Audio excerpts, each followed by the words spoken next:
have shared responsibility, Bill, rather than just given folks at the very top. I've heard the talking points many times, and I respect you for coming back and arguing this again with us today. Bill, it's not talking points. It's economics. Hang on one it's second. economics. Here's the question, though, is that how do you know where you even stand if your colleagues in the Senate haven't even shown their hand in 1,400 days? How is it possible to work that way? Well, number one, as you know, the Senate Democrats will have a budget. Number two, for the last 2 years, we've been operating under a Budget Control Act, which is actually has greater force of law than a simple budget resolution. I mean, the Budget Control Act was not only passed by one house of Congress, whether it's the House or the Senate, it was also signed by the President. That's been operative for the last 2 years. Now we're moving into a new cycle, and we will go into a situation where you have House and Senate acting. But, Bill, don't belittle, statements by calling them so-called talking points. This infects people's lives. And the reality is, if you take the budget the way the Republicans in the House are presenting it, it will have a drag on the economy right now. That's not according to me. That's according to the independent, nonpartisan Congressional Budget Office. Because it makes the government healthier? No, not because it makes it, Bill, because of the very steep and immediate cut in government spending in the areas that they're targeting will result, according to the Congressional Budget Office, in 750,000 fewer jobs just by the end of this year. We just laid out the case that Ryan's making is not cuts in spending, it's cuts in the increase of spending. This is also what he writes today in the Wall Street Journal. Bill, you can tell me what he wrote. I read his article. I got you, but this is important. This is important because this goes right to the politics of Washington. Hang on. Bill, hang on. I'll ask the question, then I'll allow you answer.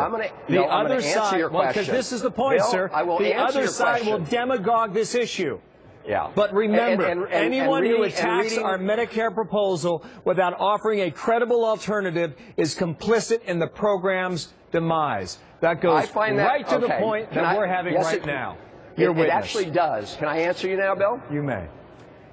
What did Paul Ryan and Mitt Romney do in the last presidential election? They demagogued the $715 billion in Medicare savings that was part of Obamacare. You remember that, don't you? That was $715 billion in savings in 10 years. They have nowhere close to that amount of savings in their 10-year window, and yet you know what they did? They took every penny of those savings that they ran against, those savings that they demagogued.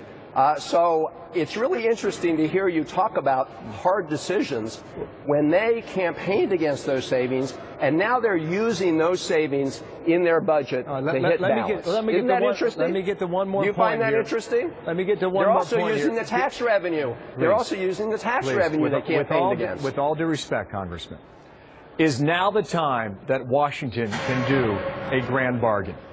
Do you believe it's possible or not? I do. If people are willing to compromise, you heard Chairman Ryan himself say the other day on national television that he didn't think that the big parts of his plan would fly. Well, that's right.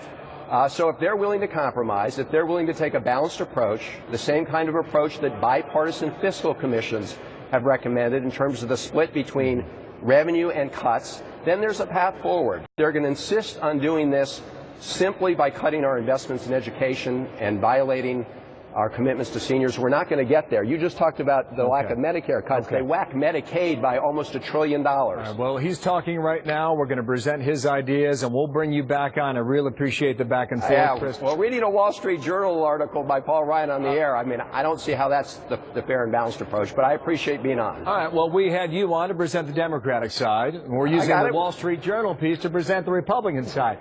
You're using your comments to present the Republican side.